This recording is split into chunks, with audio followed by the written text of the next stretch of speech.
Aceh Explore menampilkan halaqah dari Masjid Raya Baitur Rahman Banda Aceh. Subscribe, komen, like, dan share. Assalamualaikum warahmatullahi wabarakatuh. Alhamdulillahi rabbil alamin. Wal aqibatu lil muttaqin wa la udwana illa 'alal zalimin. Asyhadu an la ilaha illallah wahdahu la syarikalah wa asyhadu anna Muhammadan 'abduhu wa rasuluh. Allahumma salli wa sallim ala sayyidina Muhammad wa ala alihi wa ashabihi ajma'in, amma ba'd. Jamaah salat maghrib yang dimuliakan Allah Subhanahu wa ta'ala, juga para pendengar radio Baitur Rahman dan radio-radio swasta lainnya dimanapun berada yang dimuliakan Allah Subhanahu wa ta'ala. Pertama sekali marilah kita menyampaikan puji syukur kita kepada Allah Subhanahu wa ta'ala atas segala pemberian nikmat dan karunia-Nya kepada kita sekalian, termasuk pada malam hari ini yang masih diberikan kita sehat walafiat sehingga bisa hadir di rumah Allah yang kita cintai ini untuk melaksanakan salat maghrib secara berjamaah. Jamaah serta pendengar radio yang dimuliakan Allah Subhanahu wa ta'ala, tema pembahasan hadis kita pada malam hari ini adalah metode pengajaran baginda Rasulullah sallallahu alaihi wasallam yang diterapkan kepada para sahabat beliau. Banyak sekali metode-metode pengajaran ataupun metode pendidikan yang telah dilaksanakan atau telah diterapkan oleh pakar-pakar pendidikan sepanjang sejarah kehidupan manusia. Tetapi dari sekian banyak metode pembelajaran,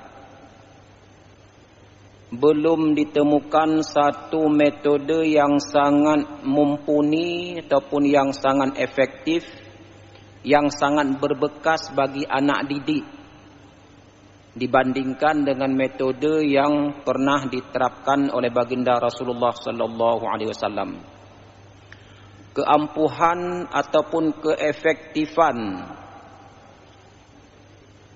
metode yang diterapkan oleh baginda Rasulullah sallallahu alaihi wasallam dalam mendidik para sahabat atau dalam mendidik umatnya, dalam hal keampuhan, dalam hal keefektifan, tidak saja diakui oleh pakar-pakar pendidikan Islam, tetapi juga diakui oleh orang-orang non-muslim, orang-orang orientalis yang bergelut dalam bidang pendidikan. Mereka mengakui bahwa metode yang diterapkan ataupun yang dipakai oleh baginda Rasulullah sallallahu alaihi wasallam jauh sekali berbeda dengan metode-metode manusia biasa, bahkan berbeda sekali dengan metode-metode yang pernah mereka terapkan. Jamaah yang dimuliakan Allah Subhanahu wa ta'ala, karena efektifnya metode yang diterapkan oleh Rasulullah, maka sangat pantas kita sebagai umatnya mencoba mempelajari, membaca tuntunan-tuntunan beliau yang berkaitan dengan metode pengajaran ini. Dalam banyak hadis kita bisa membaca, para jamaah sekalian, metode-metode tersebut. Ada metode yang berupa kisah, ada metode dialog. Kemudian dalam menerapkan metode tersebut pun jauh berbeda juga dengan manusia-manusia lainnya. Baginda Rasulullah sallallahu alaihi wasallam dalam memberikan pengajaran kepada para sahabat beliau atau kepada umatnya, baginda Rasulullah senantiasa memperhatikan situasi, kondisi dan keadaan anak didik yang beliau sampaikan pelajaran. Ada materi yang kadang-kadang hanya cocok disampaikan kepada sebahagian sahabat, tetapi belum tentu cocok untuk sahabat yang lain. Ada materi yang kadang-kadang bisa disampaikan dengan bahasa-bahasa kiasan, tidak layak disampaikan dengan bahasa-bahasa terang-terangan. Jadi hal ini sangat menjadi perhatian baginda Rasulullah, sehingga setiap pembelajaran yang diberikan oleh Rasulullah itu selalu berkesan dan bisa diamalkan oleh para sahabat baginda Rasulullah sallallahu alaihi wasallam.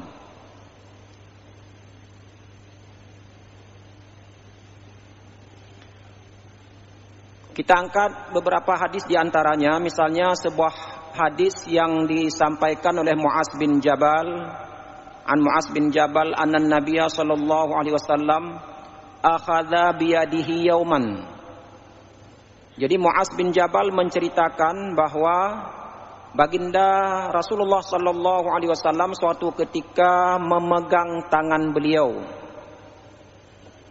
Thumma qala, setelah memegang tangan Mu'az, lalu beliau mengatakan, "Ya Mu'az, inni la uhibbuk." Wahai Mu'az, saya mencintai kamu, saya sayang sekali kepada kamu. Faqala lahu Mu'az, bi abi anta wa ummi ya Rasulullah, wa ana uhibbuk. Demi ayah dan ibuku wahai Rasulullah, saya juga mencintaimu. Ini jawaban Mu'az bin Jabal kepada baginda Rasulullah menyikapi ucapan Rasulullah yang mengatakan sangat mencintai Mu'az.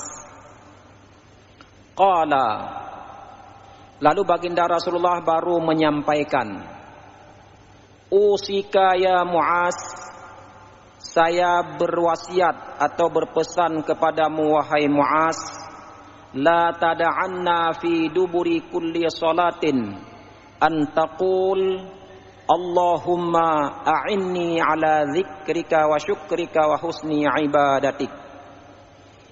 Kata baginda Rasulullah, saya berwasiat atau berpesan kepadamu wahai Mu'az, janganlah kamu meninggalkan pada setiap selesai salat engkau membacakan doa, Allahumma, ya Allah ya Tuhan kami, a'inni ala dzikrika, tolonglah kami untuk senantiasa mengingatmu, wa syukrika, dan senantiasa berterima kasih, bersyukur kepadamu, wa husni ibadatik, dan untuk senantiasa melakukan ibadah dengan sebaik-baiknya. Hadis ini diriwayatkan oleh Abu Daud. Jamaah yang dimuliakan Allah Subhanahu wa taala, kalau kita cermati cara ataupun metode yang dipakai oleh Rasulullah dalam mengajarkan Mu'az, tentu kepada kita juga. Beliau pada saat ingin menyampaikan pesan, beliau terlebih dahulu mengatakan, saya cinta kamu wahai Mu'az, saya sayang kepadamu wahai Mu'az. Jadi karena itu aku ingin memberikan suatu tausiah, suatu pesan, agar kamu nanti menjadi hamba-hamba Allah yang baik, yang senantiasa bersyukur, berterima kasih kepada Allah. Karena itu aku berpesan kepadamu wahai Mu'az, apabila kamu selesai melaksanakan salat, maka hendaklah jangan sampai kamu tinggalkan doa yang singkat dan padat ini. Ini bukti cinta baginda Rasulullah kepada kita, kepada Mu'az dan kepada kita sekalian. Ini pesan baginda Rasulullah yang tidak sebaiknya ditinggalkan. Ya Allah, tolonglah saya untuk bisa mengingatmu, dan tolonglah saya untuk bisa berterima kasih, bersyukur kepadamu, dan tolonglah saya agar saya bisa beribadah dengan baik kepadamu. Sangat luar biasa para jamaah sekalian, dan ini juga sangat patut untuk kita bacakan, kita terapkan dalam setiap selesai kita melaksanakan salat. Betapa susah kita kadang-kadang untuk bisa melaksanakan perintah Allah. Kita tidak mampu beribadah, bertakarrub, taat sepenuhnya kepada Allah tanpa bantuan Allah. Karena itu sangat sepantasnya pesan yang disampaikan kepada Muaz ini kita camkan dan kita amalkan. Kita mohon bantuan kepada Allah agar bebannya, beratnya ibadah kita kepada Allah bisa menjadi ringan dengan senantiasa mendapat bantuan dari Allah Subhanahu wa taala. Juga kita mohon agar kita selalu ingat kepada Allah, jangan melupakan Allah.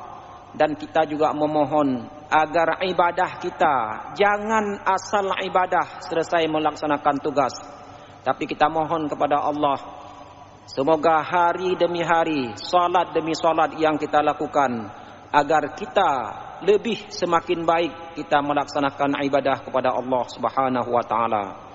Tidak mampu semua ini kita lakukan tanpa bantuan Allah. Karena itu sangat wajar baginda Rasulullah berpesan kepada kita sekalian melalui Muaz bin Jabal. Ini satu metode yang dipakai oleh baginda Rasulullah. Kemudian ada riwayat juga dari Ibnu Umar radhiyallahu anhuma, akhala Rasulullah sallallahu alaihi wasallam bimangkibi. Kalau Ibnu Umar menceritakan bahwa baginda Rasulullah sallallahu alaihi wasallam memegang di pundakku, memegang di bahuku. Jadi menepuk di bahu Ibnu Umar. Ini pada saat beliau ingin menyampaikan pesan, wasiat. Faqala, lalu baginda Rasulullah mengatakan, ya Abdullah ibnu Umar, wahai Abdullah ibnu Umar, kun fid dunya ka'annaka gharib au abiru sabilin. Jadilah kamu di dunia ini hendaklah kamu di dunia ini seperti orang yang merantau, orang yang asing, au abiru sabilin, atau orang yang berada dalam sebuah perjalanan, hanya melintasi sebentar. Hadis ini diriwayatkan oleh Imam Bukhari. Apa yang bisa kita ambil pelajaran dari metode yang diajarkan, dipraktekkan kepada Ibnu Umar, anak Umar bin Khattab ini, di mana Rasulullah sallallahu alaihi wasallam berpesan kepada beliau agar hidup di dunia ini kita ibarat orang asing. Ibarat orang asing itu orang yang tidak mengetahui apa-apa, atau ibarat orang yang sedang berada dalam perantauan. Ibarat orang yang sedang berada di perantauan, bahwa kita tidak lama hidup di dunia ini. Nanti suatu saat yang namanya orang pergi merantau akan kembali ke kampung halamannya. Oleh karena itu, hendaklah kita berhati-hati dalam hidup di dunia ini. Kalau tamsilan Imam Al-Ghazali dalam kitab Ihya Ulumuddin beliau, ditamsilkan kita hidup di dunia ini ibarat sedang singgah di sebuah pulau yang sangat indah. Pada saat kapal tiba di sebuah pulau yang sangat indah, nakhoda kapal memberitahukan kepada penumpang kapal, wahai para penumpang sekalian, kita sudah sampai di suatu pulau yang indah, di suatu tempat peristirahatan, dan untuk diingat bahwa ini bukan tujuan terakhir perjalanan kita. Kita singgah di tempat ini sejenak, sebentar, untuk mempersiapkan bekal yang akan kita bawa nanti untuk perjalanan jauh kita. Jamaah yang dimuliakan Allah Subhanahu wa taala, setelah nakhoda berpesan seperti itu, lalu para penumpang turun. Pada saat penumpang turun, ada di antara penumpang yang begitu turun teringat apa saja yang mau dipersiapkan untuk bekal yang akan dipakai dalam perjalanan nanti. Jadi oleh karena itu mereka cepat-cepat mempersiapkan makanan, minuman dan lain sebagainya, sehingga begitu saat kapal akan berangkat, mereka bisa cepat naik ke kapal tersebut dan mereka akan aman dengan bekal yang mereka persiapkan. Tetapi ada sebahagian penumpang, kata Imam Al-Ghazali dalam contoh yang diberikan ini, pada saat mereka turun, mereka tidak teringat dengan persiapan-persiapan yang akan dibawa dalam perjalanan nanti, tetapi mereka asyik dengan keindahan pulau tempat mereka singgah. Sehingga pada saat nakhoda kapal memberitahukan kepada penumpang bahwa kapal akan berangkat lagi, sehingga orang tersebut yang asyik lalu dengan kenikmatan pemandangan-pemandangan di pulau tersebut, mereka terpaksa harus langsung naik ke kapal dan kapal berangkat dalam keadaan penumpang tadi tidak ada persiapan apa-apa. Inilah contoh yang diberikan oleh Imam Al-Ghazali, bisa kita baca dalam kitab Ihya Ulumuddin, di mana dengan contoh tersebut memberikan pesan kepada kita bahwa sebagai penjabaran dari hadis tadi, kita ditamsilkan ibarat orang yang sedang berada di perantauan. Jadi berada di perantauan itu supaya kita siap-siap. Kita tidak kekal di perantauan, kita tidak kekal singgah di tempat di bumi ini, karena ini tempat singgah sementara yang akan kita kembali kepada Allah Subhanahu wa taala. Jemaah yang dimuliakan Allah Subhanahu wa taala, kemudian ada juga pesan yang disampaikan kepada Ibnu Mas'ud. Wa qala Ibnu Mas'ud radhiyallahu anhu, 'allamanin nabiyyu sallallahu alaihi wasallam at-tashahhuda wa kaffi baina kaffaihi. Ibnu Mas'ud menceritakan bahwa baginda Nabi sallallahu alaihi wasallam mengajarkan saya bagaimana cara membaca tasyahud. Pada saat itu tangan saya waqafi baina kaffaihi, tangan saya berada di antara dua tangan beliau. Artinya beliau menuntun saya bagaimana cara duduk tasyahud dan bagaimana cara membaca tasyahud di dalam salat. Ini juga satu metode yang dipakai oleh baginda Rasulullah, sehingga apa yang diterima oleh anak didik sangat berkesan dan sangat efektif, mudah diingat. Apalagi cara pembelajaran yang disampaikan oleh Rasulullah dengan santun dan lemah lembut yang sangat memberi bekas kepada anak didiknya. Hadis diriwayatkan oleh Imam Al-Bukhari. Jemaah yang dimuliakan Allah Subhanahu wa taala,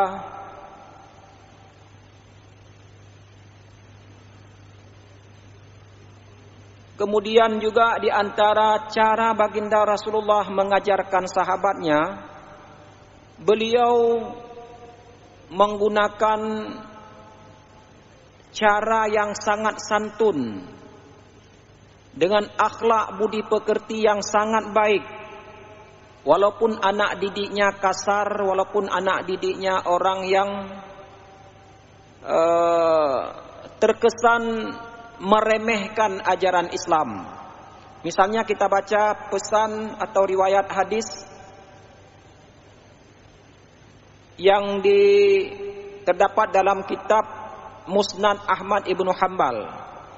Diceritakan tentang seorang pemuda yang datang kepada baginda Rasulullah sallallahu alaihi wasallam. Anehnya para jamaah sekalian, si pemuda ini datang kepada baginda Rasulullah meminta izin untuk berzina, na'udzubillah min zalik. Ya Rasulullah, i'dzan li bizina. Wahai Rasulullah, izinkan saya untuk berbuat zina. Na'udzubillah, thumma na'udzubillah. Fasami'ahun nas. Begitu si pemuda ini minta izin kepada baginda Rasulullah untuk melakukan perbuatan keji ini, lalu hal ini didengar oleh para sahabat beliau. Fa'aqbalu alaihi fazajjaruhu. Lalu para sahabat ramai-ramai datang kepada si pemuda tadi. Lalu fazajjaruhu, mereka memarahi, menghardik, membentak-bentak, mengatakan kamu ngomong yang sangat tidak senonoh, tidak pantas kepada Rasulullah. Perbuatan yang begitu keji, kamu tahu bahwa perbuatan itu sangat keji. Lalu kamu minta izin kepada Rasulullah untuk melakukan perbuatan keji tersebut. Di dalam situasi marah, dihardik, dibentak-bentak si pemuda ini. Wa qalu mah. Mereka mengatakan, minggir kamu, minggir. Jadi diusir si pemuda ini. Saya pikir kita pun akan seperti itu ketika ada orang yang minta izin untuk berzina. Faqala lahun Nabi sallallahu alaihi wasallam. Lalu apa sikap baginda Rasulullah menghadapi si pemuda yang sangat menjijikkan ini? Apa kata baginda Rasulullah? Udnuhu. Wahai para sahabat, jangan kamu hardik dia, jangan kamu marahi dia. Dekatkanlah dia kepadaku, kata baginda Rasulullah. Setelah itu fadana minhu qariban. Lalu ketika baginda Rasulullah meminta supaya si pemuda tadi didekatkan kepada beliau, maka dibawalah si pemuda tersebut dekat sekali dengan baginda Rasulullah. Lalu duduk di hadapan baginda Rasulullah. Kemudian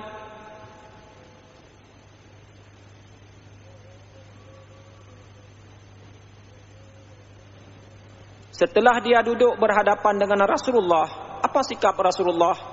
Rasulullah bertanya kepada pemuda tersebut, "Atuhibbuhu li ummik?" Wahai anak muda, apakah kamu senang apabila ada orang yang berzina dengan ibumu? Ini metode Rasulullah menghadapi orang yang sangat jelek perlakuannya. Wahai anak muda, sekarang saya bertanya kepadamu, kamu tadi minta izin untuk berzina. Sekarang saya bertanya kepadamu, apakah kamu rela dan kamu senang ketika ada orang lain yang berzina dengan orang tua kamu? Qala syab. Lalu si pemuda tersebut mengatakan, la wallahi ya Rasulullah, ja'alani Allahu fidak. Tentu saya tidak senang wahai Rasulullah. Kalau begitu, kata Rasulullah, walan nasu yuhibbunahu li ummahatihim. Kalau begitu, orang-orang lain pun tidak senang ketika ada orang lain yang menzinai ataupun berbuat zina dengan ibunya. Kalau kamu mengatakan kamu tidak senang, orang lain juga tidak senang ketika ibunya dizinai oleh orang lain. Lalu baginda Rasulullah mengatakan, qala afatuhibbuhu li ibnatika? Lalu saya ingin bertanya lagi kepadamu, wahai pemuda, wahai anak muda, apakah kamu senang, kamu mau, kamu rela ketika ada orang lain yang berbuat zina dengan anak perempuan cantik kamu? Apa jawaban si pemuda tersebut? La, wallahi. Dia juga menjawab tidak. Demi Allah saya juga tidak senang ketika ada orang yang berzina dengan anak perempuan saya. Kalau begitu, kata baginda Rasulullah, orang lain pun juga tidak senang ketika anak gadisnya itu dizinai oleh orang lain. Lalu Rasulullah juga bertanya, kalau begitu bagaimana seandainya ada orang lain yang berzina dengan saudari ataupun dengan saudara perempuan kamu? Juga si pemuda tersebut menjawab, saya tidak wahai Rasulullah. Begitulah seterusnya Rasulullah bertanya kepada si pemuda ini. Sampai bertanya, bagaimana sekiranya ada orang lain yang berzina dengan bibi kamu? Dia juga menjawab, tentu tidak wahai Rasulullah. Kalau begitu wahai anak muda, begitu juga semua orang tidak mau kalau anaknya, ibunya, saudara perempuannya, bibinya dizinai atau berzina dengan orang lain, atau dipaksa, diperkosa oleh orang lain. Tidak ada yang senang. Kalau begitu bagaimana saya memberikan izin kepadamu? Kamu minta izin untuk berzina kepada orang lain, padahal dirimu saja tidak senang ketika anak, istri, orang tuamu dizinai. Setelah itu para jamaah sangat membekas kepada si pemuda ini. Lalu apa yang dilakukan Rasulullah? Fawada'an Nabi sallallahu alaihi wasallam yadahu alaih. Ketika telah mengajukan beberapa pertanyaan yang sangat menusuk, yang sangat memberikan pelajaran yang sangat efektif kepada si pemuda ini, lalu baginda Rasulullah dengan cara lemah lembutnya memegang tangan si pemuda tersebut sambil mengatakan, Allahumma ghfir dzambahu. Ya Allah, ampunilah dosa si pemuda ini yang sudah bercita-cita berencana untuk melakukan perbuatan-perbuatan zina. Wa tahhir qalbahu, dan sucikanlah hati si pemuda ini. Wa hassin farjahu, dan peliharalah kehormatan si pemuda ini. Ini doa baginda Rasulullah terhadap orang yang meminta izin berzina di hadapan beliau. Coba kalau kita bayangkan dengan sistem pendidikan sekarang, kalau ada orang-orang yang sekasar, sejelek, sekeji ini melakukan sesuatu di hadapan kita, mungkin kita tidak akan memperlakukan seperti itu, kita akan mengusir, kita akan marah-marah. Tetapi baginda Rasulullah dengan metode dan caranya tersendiri, sehingga membuat si pemuda tersebut mengambil pelajaran. Menurut riwayat ini, si pemuda tersebut sampai-sampai karena begitu terkesan dengan pesan-pesan Rasulullah, pengajaran-pengajaran Rasulullah, sehingga dia tidak akan terulang lagi melakukan perbuatan-perbuatan tersebut. Rasulullah sudah mendoakan agar dia diampuni dosanya, disucikan hatinya, dan dipelihara kehormatannya.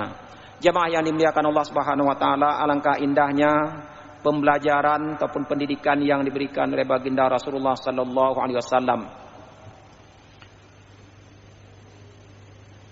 Fi hadza bayanun lima kana alaihi sallallahu alaihi wasallam min makarimil akhlaq. Jadi hadis ini memberikan pelajaran kepada kita tentang makarimul akhlak yang dimiliki oleh baginda Rasulullah sallallahu alaihi wasallam, wa husnis siyasah, dan begitu baiknya strategi, taktik, teknis yang diajarkan oleh baginda Rasulullah sallallahu alaihi wasallam. Kita bisa bayangkan kalau orang yang sekasar ini, sejelek ini, sehina dina ini diperlakukan dengan cara kasar, tentu dia akan tidak mau menerima lagi pembelajaran dari nasihat-nasihat dari Rasulullah. Inilah sehingga dikatakan at-tariqah ahammu minal maddah, bahwa metode itu kadang-kadang lebih penting daripada materi yang disampaikan. Betapa banyak nasihat-nasihat yang baik, tetapi karena cara memberikan nasihat tidak bisa menyentuh orang yang dinasihati, maka nasihat tersebut tidak akan bermakna sama sekali.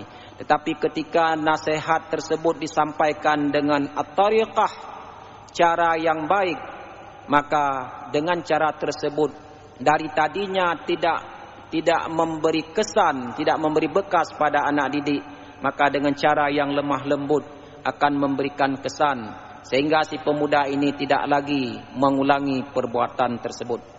Jamaah yang dimuliakan Allah Subhanahu wa taala, banyak sekali sebenarnya pesan-pesan baginda Rasulullah ataupun nasihat-nasihat baginda Rasulullah yang sangat menyentuh anak didik beliau, sehingga dari tidak mau sampai mau melaksanakan, dari orang-orang yang kasar jahat tapi dengan metode yang beliau terapkan, maka perilakunya bisa berubah. Misalkan pada contoh yang lain para jamaah sekalian, tentang seorang Arab Badui yang datang ke masjid. Ja'a Arabiyun fabala fi ta'ifatil masjid. Seorang Arab Badui datang ke masjid Rasulullah sallallahu alaihi wasallam. Ini juga sudah sering disampaikan. Lalu begitu datang ke masjid, dia pergi ke pojok masjid. Di dalam masjid itu dia fabala, ya. Fabala fi ta'ifatil masjid. Dia kencing di dalam masjid. Fazajjarahun nas. Lalu orang-orang yang ada di sana, para sahabat yang ada di sana memarahi si pemuda tersebut, orang Badui tersebut. Fanahahumun Nabi sallallahu alaihi wasallam. Tapi apa sikap baginda Rasulullah? Rasulullah justru melarang para sahabatnya memarahi, menghardik, menarik si Badui tersebut. Jadi oleh orang ramai sahabat-sahabat yang ada mau ditarik, mau dibawa si Badui tersebut keluar masjid. Tapi apa kata Rasulullah? Rasulullah sallallahu alaihi wasallam, fanahahumun Nabi sallallahu alaihi wasallam, falamma qada baulahu amara Nabi sallallahu alaihi wasallam bidhanubin min ma fa uhriqa alaih. Kata baginda Rasulullah, kata sahabat, ketika si Badui tadi selesai kencing di dalam masjid, lalu baginda Rasulullah sallallahu alaihi wasallam menyuruh para sahabat yang marah-marah tadi untuk mengambil air lalu menyiram kencing ataupun tempat bekas kencing yang dikencingi oleh Arab Badui tersebut. Ini cara yang diambil oleh Rasulullah. Apa hikmah yang bisa diambil di sini para jamaah sekalian? Orang yang sedang kencing kalau ditarik, tentu kencingnya akan berceceran di dalam masjid. Jadi oleh karena itu Rasulullah berpesan agar jangan dilakukan seperti itu. Tunggu selesai dia kencing, nanti ajak dia keluar masjid, di sanalah diberikan pelajaran bahwa ini adalah masjid. Ini suatu tempat yang tidak boleh dikotori dengan benda-benda najis, karena tempat beribadah kepada Allah Subhanahu wa taala. Apalagi Arab Badui, orang yang tidak berperadaban, tidak mengetahui kalau kencing di sana tidak dibolehkan. Karena kita maklumi para jamaah sekalian, kencing masjid zaman dulu tidak seperti sekarang. Dianggap itu lapangan, lalu dia kencing. Jemaah yang dimuliakan Allah Subhanahu wa taala, beginilah cara-cara baginda Rasulullah memberikan pendidikan kepada para sahabat dalam memberikan didikan kepada orang-orang lain sesuai menurut keadaan orang tersebut. Orang yang pintar lain cara diajarkan. Orang-orang yang sebodoh ini juga dihadapi dengan baik, sehingga sangat berkesan dengan pembelajaran yang diberikan oleh baginda Rasulullah sallallahu alaihi wasallam. Jemaah yang dimuliakan Allah Subhanahu wa taala, kita padai sampai di sini mengingat waktu sudah tiba waktu Isya. Lebih dan kurang saya mohon maaf. Mudah-mudahan apa yang disampaikan bisa menjadi pelajaran terutama bagi kita, bagi para pendidik dalam menerapkan metode pembelajaran oleh Rasulullah sallallahu alaihi wasallam. Hadanallahu wa iyyakum ajma'in wa billahi taufik wal hidayah. Assalamualaikum warahmatullahi wabarakatuh.